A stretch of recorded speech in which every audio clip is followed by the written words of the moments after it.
Cristina Maestre. Cristina Maestre, SID. Sí, muy buenas tardes. Lamentamos que el peticionario no pueda intervenir. Está claro que las conexiones en remoto tienen estas dificultades técnicas. Ojalá y a lo largo de este debate podamos escucharle. Pero bueno, ya esboza en su petición la correlación que tiene la petición sobre el Estado de Derecho en Polonia durante también la guerra de Ucrania. Pero, en cualquier caso, yo creo que esta petición es solo un ejemplo más de cómo los derechos fundamentales y la democracia consagrados en el artículo 2 del Tratado de la Unión no deben darse nunca por sentados. Es responsabilidad de todos el cumplir y creer en ellos y, en este caso, llevamos años constatando que el Gobierno polaco de extrema derecha ni cree ni practica el derecho en sus fronteras. El Gobierno polaco ha infringido en repetidas ocasiones el principio de la independencia judicial. Prueba de ello es que en marzo de 2021 la Comisión Europea interpuso un recurso contra Polonia ante el Tribunal Superior de Justicia de la Unión Europea por la ley aprobada en el 2020 en relación al Poder Judicial y en el que se imposibilitaba a los tribunales polacos al solicitar al Tribunal de Justicia de la Unión resoluciones preliminares. De hecho, el propio TJ de la Unión Europea dictaminó en julio del 21 que el Tribunal Supremo de Polonia no se adecuaba a los estándares de independencia judicial y de imparcialidad que existen en el derecho de la Unión. Pero no contento con esto, el Tribunal Constitucional polaco rechazó la resolución del Tribunal Europeo y dictaminó la primacía del derecho polaco sobre la legislación de la Unión, algo incompatible con lo establecido en los tratados de la Unión.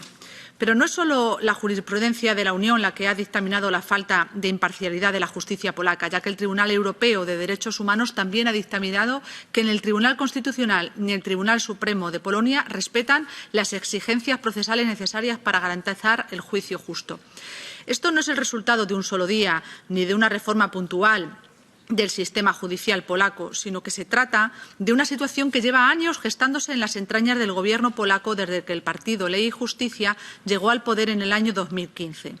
Desde este Parlamento somos insistentes y por eso llevamos años y años, pleno tras pleno y resolución tras resolución, pidiendo a la Comisión y al Consejo que actúen y que pongan freno a la deriva autoritaria de Polonia.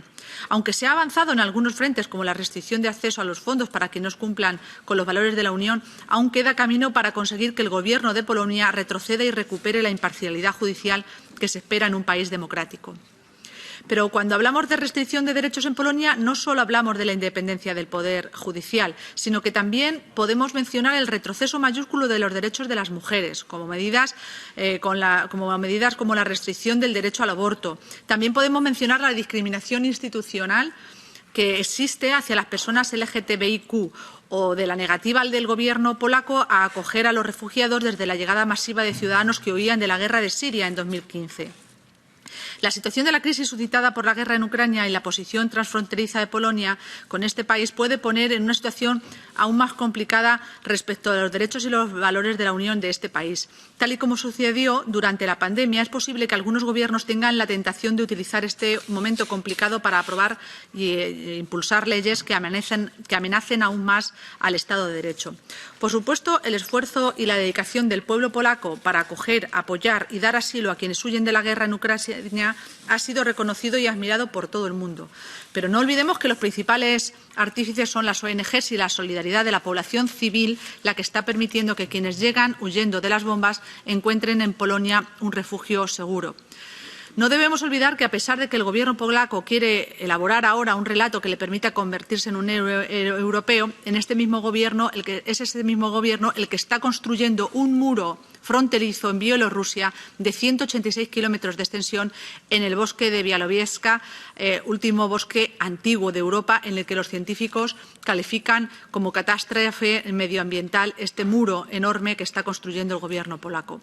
El Gobierno polaco debe entender que los refugiados son refugiados, independientemente de su color de piel, del país del que procedan y de qué Estado miembro de la Unión o de qué zona vengan. Y como Estado miembro está obligado a brindar este apoyo a quienes lleguen a su territorio. Por tanto, entendemos esta petición, entendemos que se esté debatiendo reiteradamente, porque está claro que es un ejemplo de cómo se están vulnerando los derechos y el Estado de Derecho en la Unión Europea y, por supuesto, pedimos que se mantenga abierta esta petición y que sigamos impulsando las medidas que se están estableciendo y que han detallado anteriormente la Comisión Europea en torno a la necesidad de sancionar cuando sea procedente al país polaco en los momentos y en los puntos en los que no esté cumpliendo con las normas que tenemos y los valores, el Estado de Derecho de la Unión Europea. Nada más y muchas gracias. Muchísimas gracias. Ahora le doy la palabra a la señora Rosa D'Amato.